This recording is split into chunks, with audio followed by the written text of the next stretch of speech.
afternoon, everyone. Hey, so we're going to do a little easy job today. Just going to change the front brake pads on the front of the Ranger. Nothing too much to it. I've already looked at the rotors. They're good. So I'm going to just walk you through real quick on what it takes to do a easy front brake job, okay, on the old Ranger. All right, so the first thing you got to do is you got to get this thing jacked up in the air a little bit. On the Ranger, on the lower control arms, there's a little lip that sticks out right here, a little ear. Works really good for holding the jack stands. In fact, I didn't know it until the other day when I had a flat tire. That's where it actually tells you to put the bottle jack that comes with the truck. So I used floor jack, jacked it up, put my jack stands under that little lip right there, and it's nice and solid. So always use jack stands when you're working under the car. And now let's get to it. All right, so the first thing is get the cover off of here. There's I'm sure most of you guys have done this before, but in case you haven't, little slots where you put a screwdriver in right here. So that comes off pretty easy. Then on this 98 Ford Ranger, the lug nuts happen to be 19 millimeter, so make sure you use the correct socket for the job.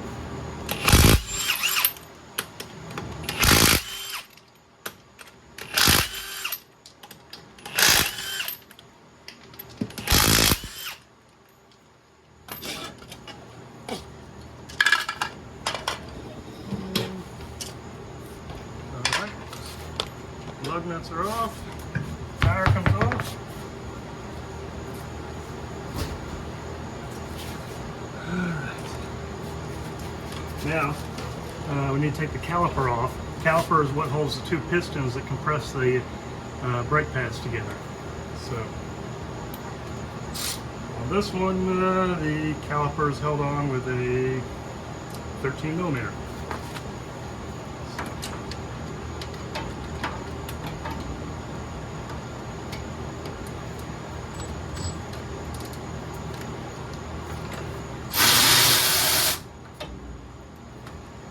And they're relatively short little bolts on this one. There's one on top and then one down at the bottom here. I usually just break it loose and then use my rechargeable ratchet. But if you don't have a rechargeable ratchet, works good. Or 13 millimeter wrench, you can do it with that too. Once your caliper bolts are out, caliper should just kind of, you rock it a little bit side to side, and it should just kind of come right off of there. Make sure that when your caliper's off, you don't let it hang by the brake line, the flexible brake line. It puts undue stress and tension on the brake line. You don't want that. So once that's off, kind of flip him up and set him up on top of the rotor or the upper control arm here, wherever you can get them to balance. So looking at everything in here now, this, for anybody that doesn't know, this is your rotor, this is your caliper, and your brake pads are right here. Your caliper squeezes against the brake pads to stop your rotor from spinning. So it spins, it squeezes, and stops. And the problem is your brake pads eventually start to wear out. And on this guy, you can see we're getting awfully thin. If it gets super thin, you got this little tattletale right here, which starts rubbing. It's just a little piece of metal. Starts rubbing up against your rotor and making a squealing noise. Not like squeaky brakes, but like a metal to metal squealing noise. And then you know your brake pads are way too far, and by that time you may end up having to have your rotors turned, which where you take them to a machine shop or something and have them take just a thin layer of metal off, or you may have to buy new rotors. So, brake pad comes off. This one, the rear brake pad. Comes out, that's two. Next thing we got to do is, since we're putting new brake pads in, they're going to have a lot more tread. We need to compress the cylinders here on the caliper. All right, so the best way to compress these caliper cylinders that I've found, and there's a special tool for it, but what I've found works really good is take the old brake pad, make sure it's the old one, set it in there, and we use a C-clamp against the back of the caliper and the brake pad itself, and we compress it. When you're doing that, what you're actually doing though is you're going to be pushing brake fluid back into through your brake line and up to your master cylinder reservoir. So you need to check the master cylinder reservoir to make sure that you have enough room in there, which in ours right now looks like we've got enough room.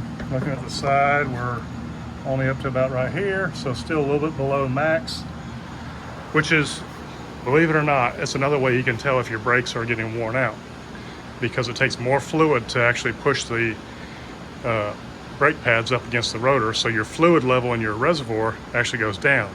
So if your fluid level is down and you don't have any leaks underneath your car, you may need new brake pads. Something to consider.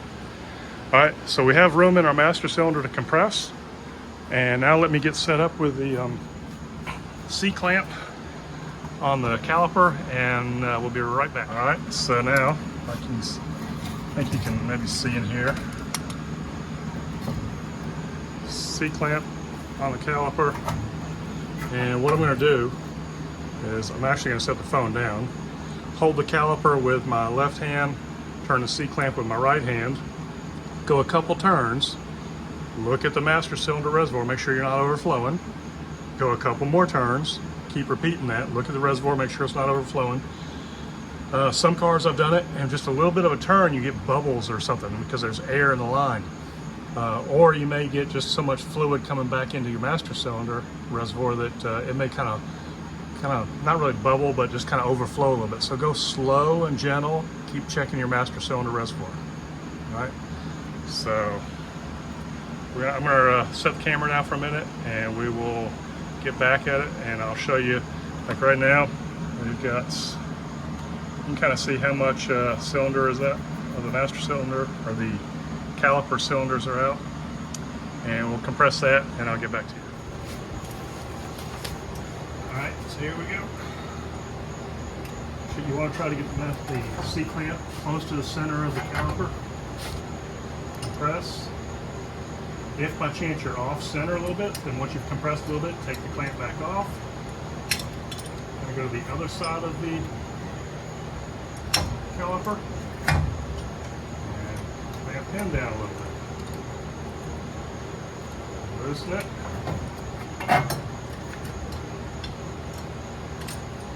Get it back towards the center here.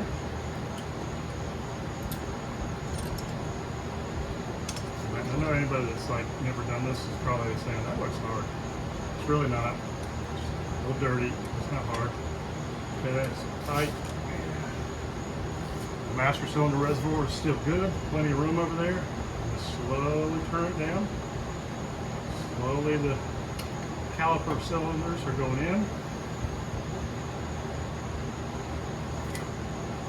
Reservoir is still good. On the driver's side, it's easy. You can almost stand up and turn it and be watching your reservoir at the same time. I'm going to shift back around a little bit.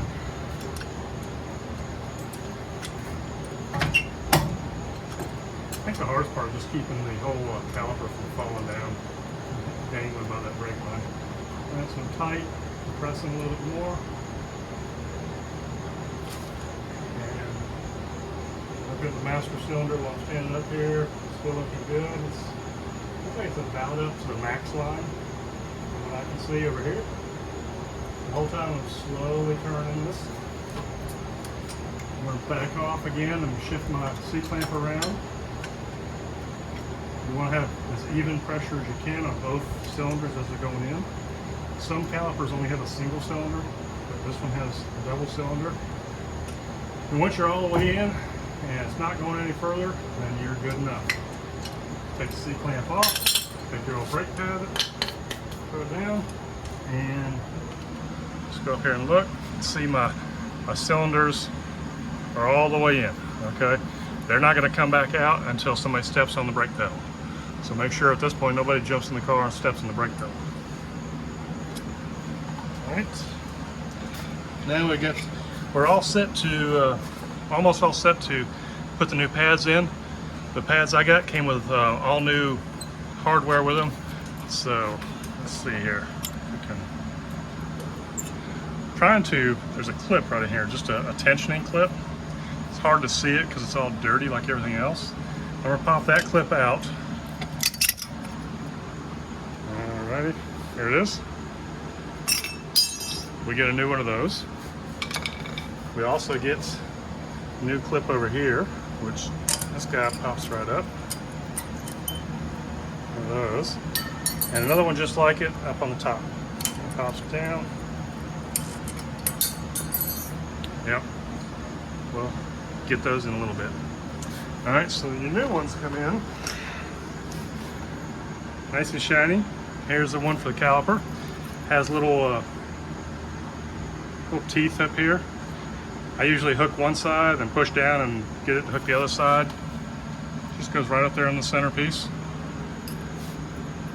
So one side is in there, and boom, there's the other side. Okay, he's in there nice and good. These little guys here, at least on this truck and most vehicles I've done, these are the same for the bottom and the top. They just fit in there differently. There's really only one way I think you can put them in there. Maybe if I tried hard, I could put them in the wrong way. It just snaps on there. Okay. And then the one for the top. Let's see if we can get him up in here.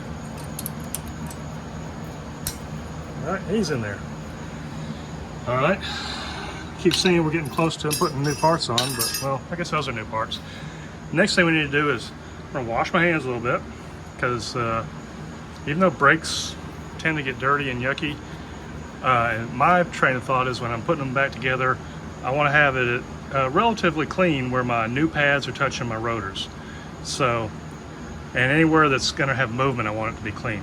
So the next step I'm going to do is take just a little bit of high temperature grease, and I'm going to put it in here, right in this spot, on this spot, on both sides of the rotor, so I'm back here too, and also on the top. Let's see. Yeah, so in these two spots right up in here, and that's because the brake pads, if you look at them, they have this little nub that sticks down. That goes into that groove right there, and it's going to be sliding back and forth.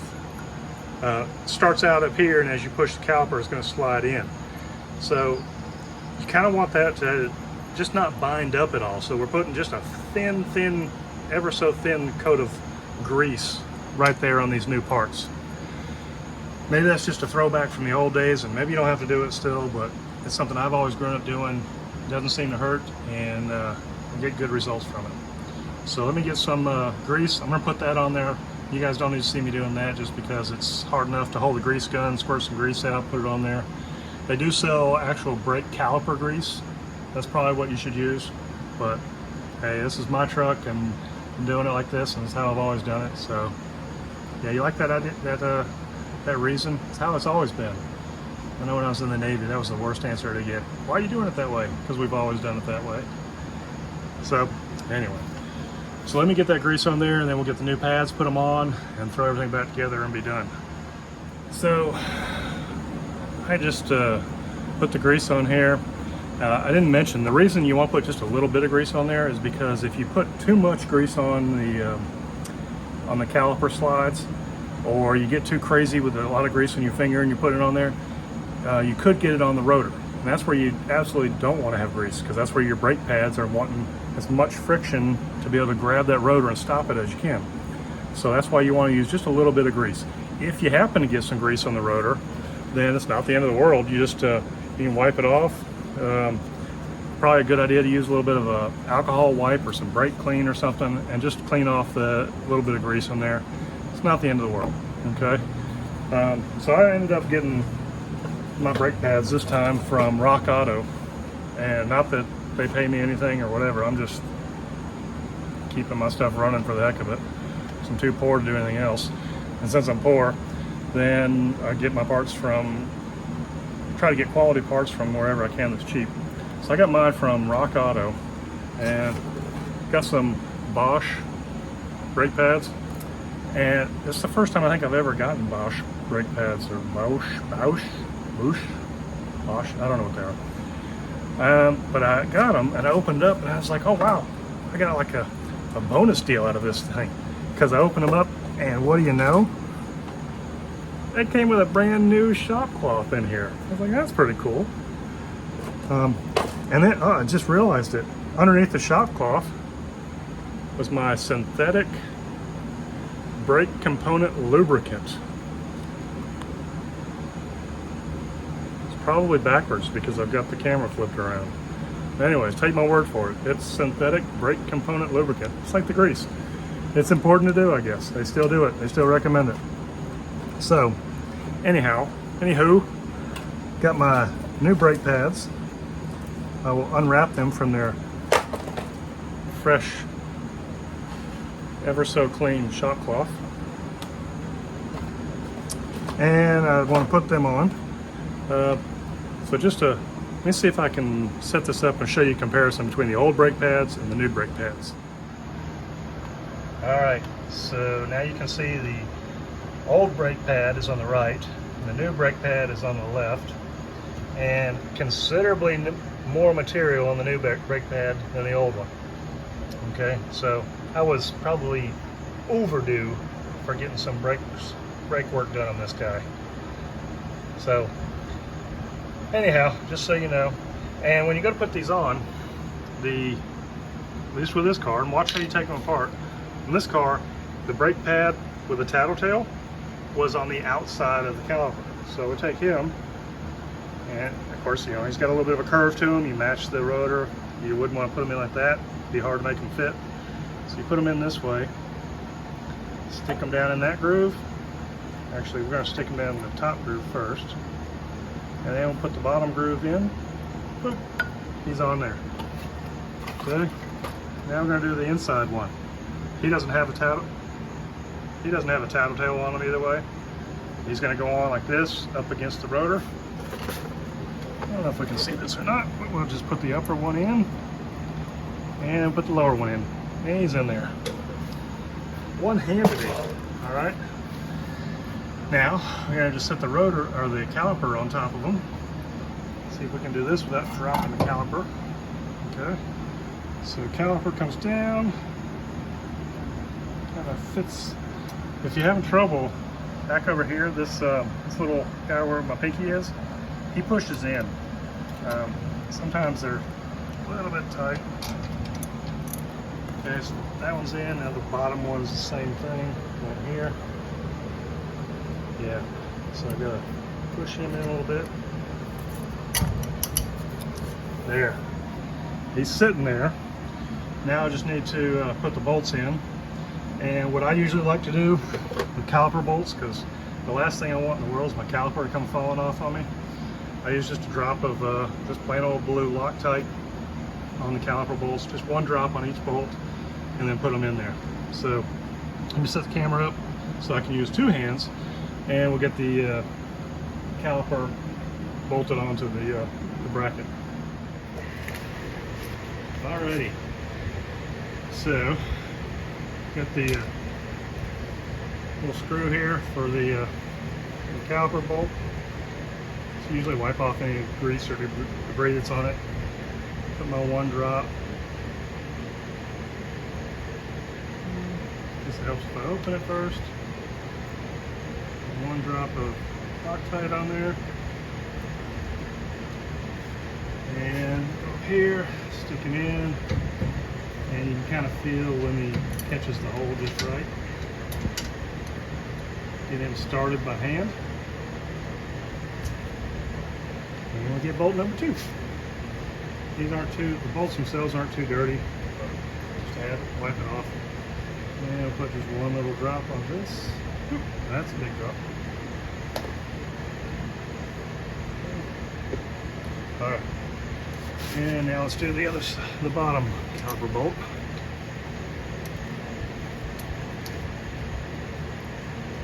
Always want to start them by hand. Make sure you don't cross thread. In the right direction of that. Put him on. Nice and tight.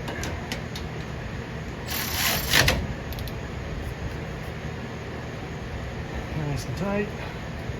my German torque of Gutentite, and now we're good.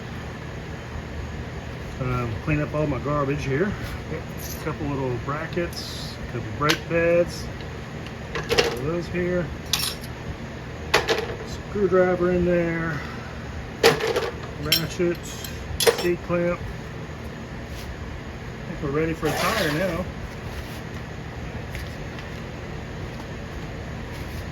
Put this sucker in here. All right. Tires on. And I think, not that you guys need to see how to put lug nuts on. Maybe you do. Maybe somebody's never done it before. So, again, always start your lug nuts by hand. And I'm actually in the picture. Yes. Yep. Okay, so start them on by hand. It's always a good idea to do what they call a star pattern, which if you're going to start here, a star will be 1, 2, 3, 4, 5. Then you retorque 1, 2, 3, 4, 5. That way you get nice even torque on your wheels, and you don't get anything that's kind of cockeyed in there at all. So first what I'm doing is putting them all down as much as they go by hand. Some cars you can't just spin them on by hand this easy. They might be all gunked up, or maybe there's Loctite on them, or who knows. Threads might be dirty, and you can't do it that far by hand. It's okay. Just make sure you're not cross-threading. So now I've got all 5 of my lug nuts on, and I want to kind of rock the tire a little bit and go around. Just make sure that they're all seated good.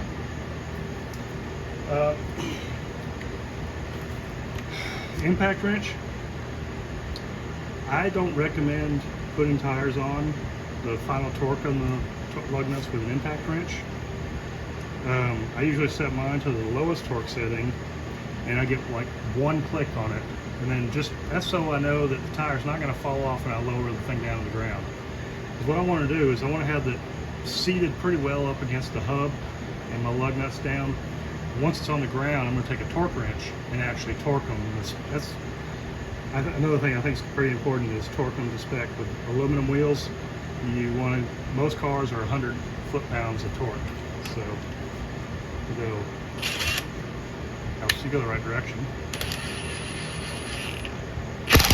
1, skipping across. 2, crossed.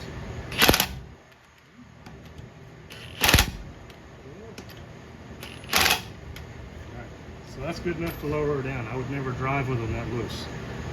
All right, so let me lower it down. We'll put a torque wrench on it, and we'll be right back. Alrighty, torque wrench. Again, we're going to do a star pattern. So we'll start here. 1, go across. 2, 3, 4, 5. All right, 100 foot-pounds every one of them. We're good to go. Their Ford advertisement back on. We're all set. Brake's done. Already did the driver's side. Made sure I did that first to know if there's going to be any issues. So hopefully then that helps you out. And if you had any questions about anything you saw here, feel free to message me below. Let's see. Other than that, got to do what you got to do to keep it running. Good luck to you guys, and let me know if this helps you out. All right, so after you've put your tires on, your wheels on, you finished up, and you're getting ready to shut that hood, don't forget the cap.